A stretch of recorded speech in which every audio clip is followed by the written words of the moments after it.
Hello दोस्तों, आज से हम उत्तराखंड बीडीओ बीपीडीओ और जो आने वाले बड़े एग्ज़ाम है RO ARO Uttarakhand PCS Uttarakhand lower PCS का जो प्री एग्ज़ाम है उसमें भी प्रत्येक एग्ज़ाम में 15 से 20 नंबर की पॉलिटी पूछी जाती है। तो पॉलिटी आज हम एक साइड से स्टार्टिंग से शुरू कर रहे हैं और ये 4-5 बुक से बने निचोड़ के नोट्स हैं। इनको आप साथ साथ नोट्स बनाते रहें, आपको बहुत ज़्यादा बेनिफिट मिलेगा। कोई भी पॉइंट इसमें नहीं छूटा हुआ। बहुत सारी बुकों से जो डाटा इम्पोर्टेंट था उसको इसमें कलेक्ट किया गया है। तो वीडियो को लास्ट तक देखेंगे तो आपको ज़रूर बेनिफिट मिलेगा और डेली कोशिश की जाएगी कि इसकी डेली क्लास लाई जाए, क्योंकि पहले नोट्स बनाने होते हैं फिर उसके बाद ही क्लास आ पाएगी। तो वीडियो को ज़रूर लास्ट तक देखें और जिसने चैनल को सब्सक्राइब नहीं किया वो ज़रूर करें। बहुत जल्दी हम सारा सिलेबस कवर करने की कोशिश करेंगे। तो सबसे पहले स्टार्ट करते हैं हम राज्य व्यवस्था एक परिचय। ये पीसीएस मेंस की बुक्स के नोट्स हैं, स्टार्टिंग से हमने बनाई हैं और इसमें जो परीक्षा वाली सामान्य अध्ययन है उसके जो पिछले 30 वर्षों से पूछे गए प्रश्न हैं वो भी इसमें इंक्लूड किए गए हैं। ल्यूसेंट की थ्योरेटिकल ऑब्जेक्टिव दोनों बुक इसमें इंक्लूड हैं और जो महेश बड़वाल की बुक हैं वो भी इसमें हमने इंक्लूड की है। तो जो मेन फैक्ट है वो सारे इसमें कलेक्ट किए गए हैं। तो इन बुक से ही जो आने वाली क्लास हैं वो आएंगी। तो डेली आप ज़रूर ये वीडियोज़ देखें और अपने साथ साथ नोट्स भी बनाएं। पॉलिटी के बाद हम अन्य सब्जेक्ट की जैसे साइंस है उसकी क्लास करवाएंगे। उसके बाद जो अन्य सब्जेक्ट है सारी क्लास इसमें कराई जाएंगी। तो स्टार्ट करते हैं राज्य व्यवस्था एक परिचय। इसमें जो है हम सबसे पहले देखते हैं शासन के अंग। शासन के अंग कौन कौन से होते हैं? तो विधायिका, कार्यपालिका और न्यायपालिका। तो हमें कॉन्सेप्ट समझनी है। विधायिका क्या होती है? विधायिका वो होती है जिसमें लोकसभा और राज्यसभा के जो सारे सदस्य हैं वो इसमें विधायिका में होते हैं। जबकि कार्यपालिका जो होती है, जो मंत्री जो उसमें चुने जाते हैं वो कार्यपालिका के अंतर्गत आते हैं। और न्यायपालिका जो है ये स्वतंत्र है। हमारे भारत में न्यायपालिका जो है कानूनों के अनुसार जो न्याय व्यवस्था को संचालित करती है वो न्यायपालिका के अंतर्गत आते हैं। तो विधायिका में जो कानून बनाने वाली संस्था है, जब कोई भी कानून बनाया जाता है तो उसमें लोकसभा और राज्यसभा के सदस्य जो है उनमें 2/3 बहुमत से हो या साधारण बहुमत से हो तो उनकी सहमति जरूरी होती है। कार्यपालिका क्या है? उन्हीं बनाए गए कानून से जो मंत्री होते हैं उसको उनके अनुसार शासन चलाती है। तो जो मंत्री होते हैं, पीएम होते हैं, वो इस कार्यपालिका के अंतर्गत आते हैं। न्यायपालिका जो उन कानूनों के अनुसार जो है न्याय करती है उसे हम न्यायपालिका कहते हैं। तो ये हमारा कॉन्सेप्ट क्लियर हो गया। अब बात करते हैं संसदीय प्रणाली। इसके बारे में हम इसलिए पढ़ रहे हैं क्योंकि भारत ने संसदीय प्रणाली को ही अपनाया है। और ये लिया कहाँ से है? ब्रिटेन के संविधान से संसदीय प्रणाली ली गई है। तो इसके बारे में देखते हैं भारत ने संसदीय प्रणाली कैसे अपनाई है। व्याख्या करते हैं इसकी हम। कार्यपालिका अपनी लोकतांत्रिक वैधता जो है वो विधायिका के माध्यम से ही प्राप्त करती है। क्यों? क्योंकि कार्यपालिका के जो मंत्री चुने जाते हैं, तो जो कार्यपालिका होती है वो जिसमें हम मंत्री चुने जाते हैं, तो मंत्री जो है वो विधायिका से ही चुने जाते हैं। जो संसद के सदस्य होते हैं लोकसभा और राज्यसभा के, उसमें से ही मंत्री चुने जाते हैं। तो उस मंत्री जो चुने जाते हैं वो कार्यपालिका के अंतर्गत आ जाते हैं। तो कार्यपालिका जो है वो विधायिका के माध्यम से ही अपनी शक्ति को प्राप्त करती है। तो विधायिका के प्रति उत्तरदायी होती है, क्योंकि कार्यपालिका जो है वो विधायिका से ही चुन के आते हैं। तो विधायिका के प्रति उत्तरदायी हो गया। इसमें राज्य का मुखिया जो होता है वो राष्ट्रपति होता है, सम्राट होता है। जबकि सरकार का मुखिया क्या होता है? प्रधानमंत्री होता है। जबकि कहीं कहीं जो है जैसे अमेरिका है, अमेरिका में राष्ट्रपति को ही अध्यक्ष माना गया है। वहाँ पे संसदीय व्यवस्था नहीं है, वहाँ पे अध्यक्ष प्रणाली की व्यवस्था है। ब्रिटेन में जो है, जो ब्रिटेन में संसदीय प्रणाली अपनाई गई है। तो ये भारत ने जो कहाँ से ली है संसदीय प्रणाली? ब्रिटेन से। अब प्रत्यक्ष लोकतंत्र और अप्रत्यक्ष लोकतंत्र क्या होता है? प्रत्यक्ष लोकतंत्र जो है वो है जनता सीधे सीधे शासन प्रक्रिया में भाग लेती है। लेकिन आजकल क्या है कि जनता जो है, जनसंख्या अधिक होने से प्रत्येक चुनाव जो है वो प्रत्यक्ष कराना असंभव है। तो इस प्रकार जो है जनता के द्वारा जो चुने गए प्रतिनिधि होते हैं वो ही जो चुनाव होते हैं उनमें भाग लेते हैं। जैसे राष्ट्रपति है, राष्ट्रपति में जो है संसद के निर्वाचित सदस्य है और विधानसभा के जो निर्वाचित सदस्य हैं वो राष्ट्रपति के चुनाव में भाग लेते हैं। जबकि लोकतंत्र जैसे लोकसभा है, लोकसभा में जो है एक प्रमुख नेता जो है उनको पीएम चुना जाता है। जो बहुमत वाली पार्टी होती है उसी के नेता को जो है प्रधानमंत्री चुना जाता है। उपराष्ट्रपति के चुनाव में संसद के जो दोनों सदन होते हैं उसके सभी सदस्य उपराष्ट्रपति के चुनाव में भाग लेते हैं। तो जनता जो है अप्रत्यक्ष रूप से इसमें भाग लेती है। जैसे जो लोकसभा है और राज्यसभा के सदस्य हैं लोकसभा के सदस्य डायरेक्ट जनता के द्वारा चुने जाते हैं, जबकि राज्यसभा के सदस्य जो है वो विधायकों द्वारा चुने जाते हैं। विधायक जबकि जनता द्वारा चुने जाते हैं। तो कहीं ना कहीं जनता द्वारा इसमें इंक्लूड है वो, लेकिन अप्रत्यक्ष हो जाता है क्योंकि अधिक जनसंख्या होने के कारण प्रत्यक्ष लोक चुनाव कराना असंभव है। तो अब भारतीय शासन प्रणाली की बात करते हैं। सामान्यतः संघात्मक है, केंद्र और राज्य जो है उनकी शक्तियों का बंटवारा है, लेकिन संकट के समय एकात्मक हो जाती है। क्योंकि संकट क्या है, जैसे आपातकाल है, आपातकाल में केंद्र सरकार को राज्यों के उसमें जो राज्य के विषय हैं उन पे जो है कानून बनाने का अधिकार है। तो एकात्मक इस रूप से भी कह सकते हैं। जबकि न्यायपालिका हमारी स्वतंत्र ही है, न्यायपालिका के जो डिसीजन होते हैं वो सर्वमान्य होते हैं, तो वहाँ से भी हम एकात्मक इसको कह सकते हैं। ग्रेनविल ऑस्टिन की एक पुस्तक थी, the Indian constitution corner stone of a nation. पुस्तक किसकी है? ग्रेनविल ऑस्टिन की।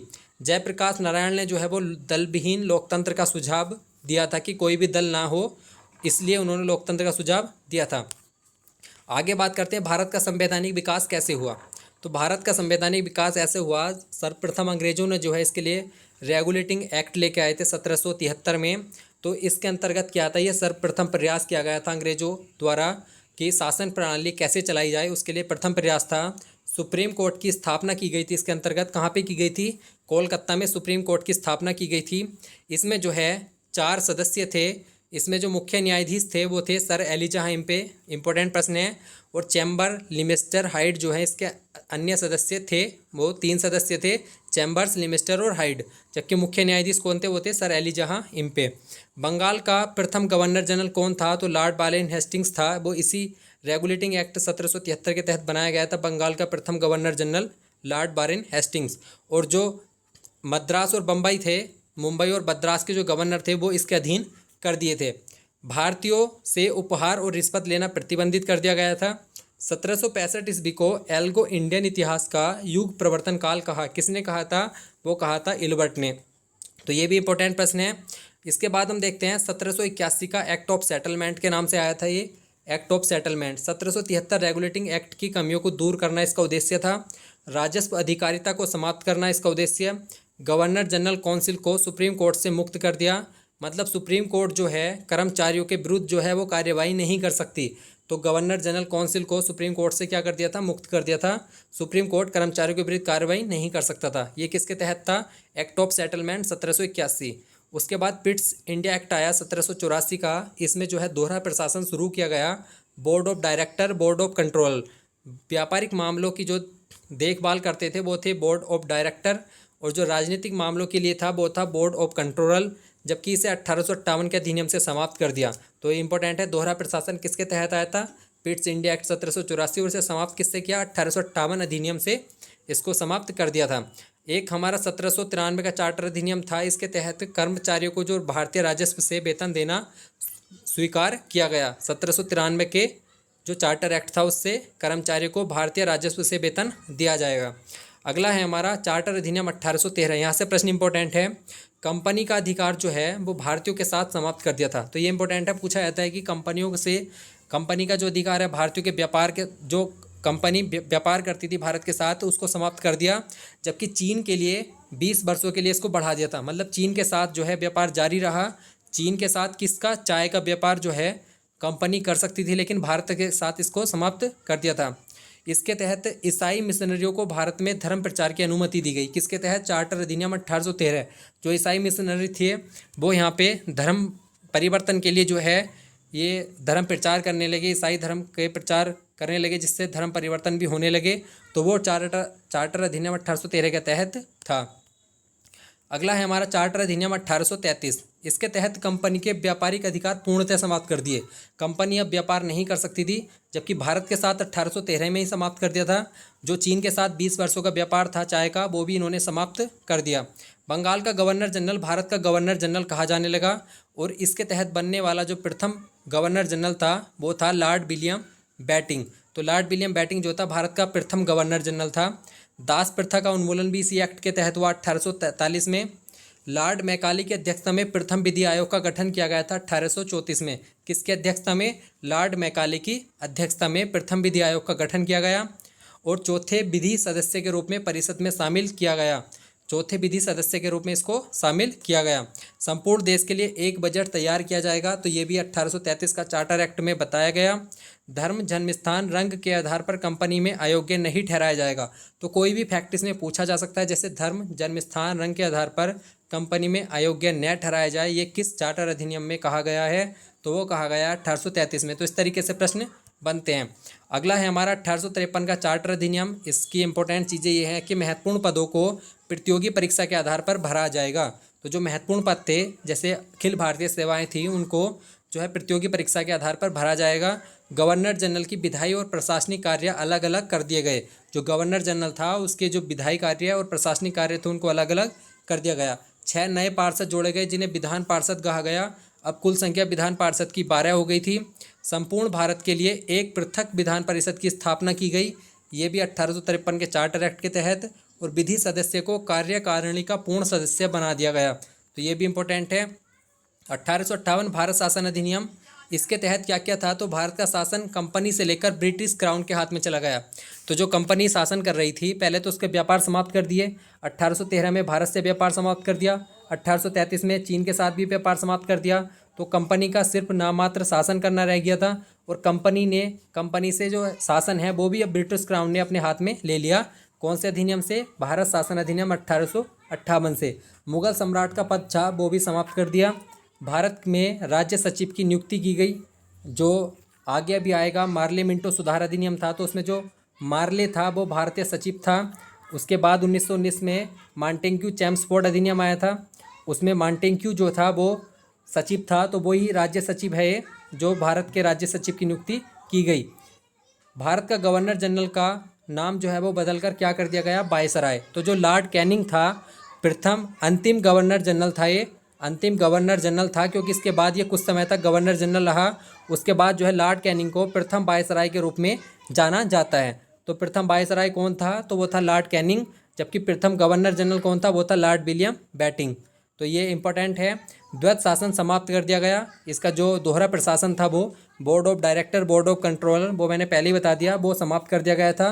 मंत्री परिषद की व्यवस्था की गई। 15 सदस्य परिषद का गठन किया गया, जिसमें 8 ब्रिटिश सदस्य और 7 भारतीय सदस्य थे। अगला है हमारा भारत परिषद अधिनियम 1861। इसके तहत अध्यादेश जारी करने की शक्ति दी गई किसको? गवर्नर जनरल को। गवर्नर जनरल जो है अध्यादेश जारी कर सकता है।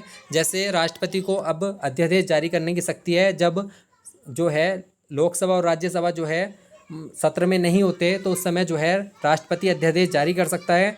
तो इसी प्रकार से गवर्नर जनरल को भी उस समय अधिकार था। और इसकी अवधि कितनी होती थी? 6 माह। 6 माह तक ये जो है रहता था। 1862 में लॉर्ड कैनिंग ने 3 भारतीयों को विधान परिषद में मनोनीत किया था। ये भी इंपॉर्टेंट है। कौन कौन थे इसमें? बनारस के राजा, पटियाला के राजा और सर दिनकर राव जो थे, ये तीनों सदस्य जो है भारतीयों को विधान परिषद में मनोनीत किया था। पहली बार संविभागीय प्रणाली की शुरुआत की गई। विकेंद्रीकरण की नींव भी जो है वो 1861 के अधिनियम के तहत पड़ी थी। 1873 अधिनियम जो है 1 जनवरी 1884 को ईस्ट इंडिया कंपनी को औपचारिक रूप से भंग कर दिया। जो 1873 अधिनियम में बताया गया था कि ईस्ट इंडिया कंपनी को कभी भी भंग किया जा सकता है। शाही उपाधि अधिनियम जो है 28 अप्रैल 1876 को महारानी विक्टोरिया को जो है सामग्री घोषित किया गया। भारत परिषद अधिनियम 1892 में जो है इसके तहत क्या क्या है? बजट पर बहस करने तथा कार्यकारिणी से प्रश्न पूछने की शक्ति जो है इस अधिनियम के तहत दी गई। प्रतिनिधि सरकार की नींव रखी गई। अप्रत्यक्ष चुनाव प्रणाली की शुरुआत की गई। परिषद का विस्तार करना तथा शक्तिशाली बनाना जो है इस अधिनियम की विशेषता थी। उसके बाद आया भारत परिषद अधिनियम 1909, जिसे हम मार्ले मिंटो सुधार अधिनियम के तहत जानते हैं। मार्ले मिंटो सुधार अधिनियम थे। अंग्रेजों ने जो है फूट डालो राज करो की नीति के तहत जो है मुसलमानों को पृथक निर्वाचन प्रणाली के तहत जो है पृथक व्यवस्था कर दी, जिससे हिंदू और मुसलमानों में जो है दरार उत्पन्न हो जाए और उनको फ़ायदा मिल जाए। इसलिए मार्ले मिंटो सुधार अधिनियम आया था। इसमें क्या था कि जो मुस्लिमों के लिए पृथक प्रतिनिधित्व था, मुस्लिम मतदाता जो है वो मुस्लिम मत सदस्य का ही चुनाव करेंगे, जो इस अधिनियम के तहत था। सांप्रदायिक निर्वाचन का जनक किसको कहा जाता है? तो लॉर्ड मिंटो को कहा जाता है। उस समय ये भारत का वायसराय था। और मार्ले कौन था? लॉर्ड मार्ले जो था ये भारत का राज्य सचिव था। सत्येंद्र प्रसाद सिन्हा जो है ये भी इंपॉर्टेंट है। ये विधि सदस्य के रूप में वायसराय कार्यकारिणी परिषद में प्रथम भारतीय नियुक्त किए गए। कौन नियुक्त किए गए थे? सत्येंद्र प्रसाद सिन्हा जो है वायसराय कार्यकारिणी में नियुक्त होने वाले प्रथम भारतीय थे और किस रूप में किया गया था इनको? विधि सदस्य के रूप में। फूट डालो राज करो की नीति जो है के तहत जो है पार्लियामेंटो सुधार अधिनियम आया। भारतीयों को पूरक प्रश्न पूछने का अधिकार दिया गया।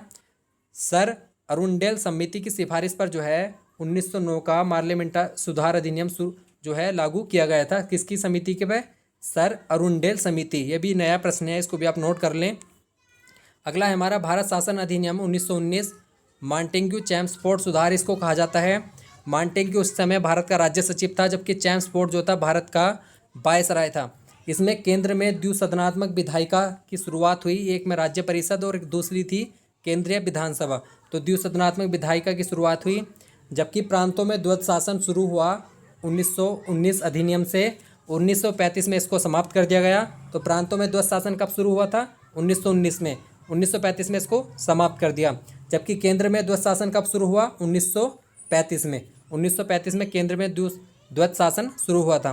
तो प्रांतों में जो द्वैत शासन था वो उसमें क्या हुआ? हस्तांतरित और आरक्षित दो विषय के रूप में इसको बांट दिया गया। लियोनस कार्टियस जो है इसके जनक थे। प्रांतों में द्वैत शासन के जनक कौन थे? लियोनस कार्टियस।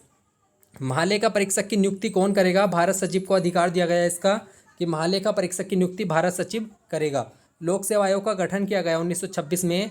ली आयोग की सिफारिश पर जो है लोक सेवा आयोग का गठन किया गया 1926 में। केंद्रीय बजट को राज्य बजट से अलग किया गया। तो ये किस अधिनियम के तहत किया गया? 1919 भारत शासन अधिनियम 1919 के तहत।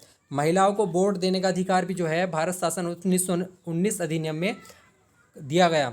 भारत शासन अधिनियम 1935 जो है ये इम्पोर्टेंट है। लगभग 250 अनुच्छेद जो है संविधान में डायरेक्ट इससे लिए गए हैं या उसमें कुछ परिवर्तन करके जो है संविधान में लिए गए हैं। तो ये जो भारतीय संविधान का महत्वपूर्ण स्रोत है भारत शासन अधिनियम। इसके तहत क्या क्या हुआ था? केंद्र में द्वैत शासन की व्यवस्था की गई। केंद्र एवं राज्य के मध्य शक्तियों का बंटवारा कर दिया गया। संघ सूची, राज्य सूची और संवर्ती सूची में विषयों को बांट दिया गया। 59 विषय थे संघ सूची में, 54 विषय थे राज्य सूची में और 34 विषय संवर्ती सूची में थे 1935 अधिनियम के तहत। प्रांतों में जो द्वैत शासन था उसको समाप्त कर दिया गया और स्वायत्त शासन व्यवस्था शुरू कर दी गई। तो ये भी इंपॉर्टेंट है, पूछा जाता है स्वायत्त शासन व्यवस्था प्रांतों में किस अधिनियम के तहत शुरू की गई थी? तो 1935 अधिनियम के तहत ये शुरू की गई थी। 1937 में जो है संघीय न्यायालय की स्थापना की गई। 1 अक्टूबर 1937 को जो है इसकी स्थापना की गई। भारत परिषद का अंत किया गया। बर्मा को भारत से अलग किया गया 1935 अधिनियम से। आरबीआई की स्थापना भी इसी के तहत की गई थी। 10% जनसंख्या को मत देने का अधिकार दिया गया और यह अनेक ब्रेकों वाली इंजन रहित गाड़ी है। ये किसने कहा था? 1935 अधिनियम को पंडित जवाहरलाल नेहरू ने ये कहा, यह अनेक ब्रेकों वाली इंजन रहित गाड़ी है। कैबिनेट मिशन कब आया था? तो 1946 में जो है कैबिनेट मिशन आया था। इसके तहत ही संविधान सभा का गठन हुआ। Lord Pethick Lawrence, sir Stafford Cripps और एबी अलेक्जेंडर जो है इसके 3 सदस्य थे। पूछ लिया जाता है कि इनमें से कौन सा सदस्य है कैबिनेट मिशन का सदस्य नहीं था। तो ये तीनों सदस्य आप याद रखेंगे। अगला है हमारा भारतीय स्वतंत्रता अधिनियम 1947। माउंटबेटन योजना को वैधानिक रूप दिया गया था, जिसके तहत भारत और पाकिस्तान 2 अधिराज्य जो है में जो है इसको बांटा गया। 4 जुलाई 1947 को ये अधिनियम पेश किया गया था। 18 जुलाई 1947 को ये पारित कर दिया गया। 15 अगस्त 1947 को 2 अधिराज्य भारत और पाकिस्तान के रूप में जो है ये बन गए। संविधान बनने तक जो है 1935 अधिनियम से शासन चलाया जाएगा और देशी रियासतों पर ब्रिटेन की सर्वोच्चता भी समाप्त कर दी गई। तो ये जो है संविधान का विकास था। अब आगे बात करते हैं हम संविधान सभा। संविधान सभा जो है हम अगली वीडियो में पढ़ेंगे। वीडियो ज़्यादा लंबी नहीं करनी। अगली वीडियो में हम जो है संविधान एक संक्षिप्त परिचय, जिसमें हम संविधान सभा का गठन, संविधान का कैसे कैसे विकास हुआ, संविधान कैसे बना और उद्देश्य का प्रस्ताव जो है हम इसमें अगली वीडियो में पढ़ेंगे। उससे अगली वीडियो में हम नागरिकता, मौलिक कर्तव्य, नीति निर्देशांक सिद्धांत के बारे में पढ़ेंगे। तो इस प्रकार हम जल्दी जल्दी सिलेबस को कंप्लीट कराएंगे। तो वीडियो को आपने लास्ट तक देखा, धन्यवाद। और जिसने चैनल को सब्सक्राइब नहीं किया वो ज़रूर करें और डेली वीडियो हम डालने का प्रयास करेंगे, जिससे आपकी वीडियो की तैयारी अच्छी हो जाएगी। और जो आने वाले प्री एग्ज़ाम है उनके लिए भी अब समय बहुत कम है। विज्ञप्ति भी बहुत जल्दी निकलेंगी, बहुत जल्दी आने के चांसेस है विज्ञप्ति। दरोगा जो है उसका सिलेबस भी समथिंग चेंज ही हो गया, लगभग 300 नंबर का पेपर उसमें कराया जा सकता है। तो वो विज्ञप्ति आने पर क्लियर होगा। तो आप तैयारी करते रहें। धन्यवाद।